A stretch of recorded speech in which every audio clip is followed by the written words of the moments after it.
जी नाज़रीन, एक और डील के साथ हम हाज़िर हैं। नाज़रीन ये देखें, ये मुख्तलिफ़ चीज़ें हैं। ये देखें, ये एक बहुत ही खूबसूरत एलिफ़ेंट है। बड़ा ही खूबसूरत है। और ये क्या नाम है, देख लें इसकी कंडीशन। नाज़रीन असल में ये याद रखें, जैसे मैंने आपको पहले भी बताया था कि ये सारी चीज़ें अमेरिकन लार्ड में हमारे पास आती हैं और यूज़ में होती हैं।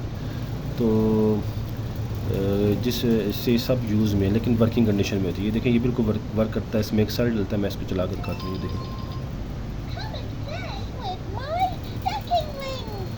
Stack, stack, stack the rings from my pocket bag. Stack, 1, 2, 3, 4, 5, and 6. I'm a cute elephant. I'm a friendly elephant. I like to jump your angry ये म्यूज़िक है elephant. नाज़रीन, मुख्तलिफ़ इसकी ट्यून्स बजती हैं।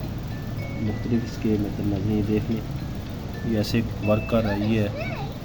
इसके अलावा नाज़रीन ये देखें, इसके साथ हमारे पास ये एक प्लास्टिक में मज़बूत प्लास्टिक में एक गाड़ी है।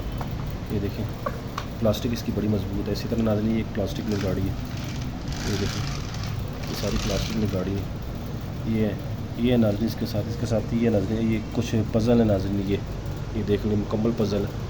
ये पज़ल वाला बैग है, ये मुकम्मल पज़ल है नाज़रीन। ये टोटल डील आपके लिए 1500 रुपये की है। इंतहाई सस्ती डील है। मुख्तलिफ़ चीज़ें हैं, बच्चों को पसंद आएंगी और बच्चे बोर भी नहीं होंगे। जिस भाई को भी चाहिए व्हाट्सएप नंबर पर हमसे रब्ता करें।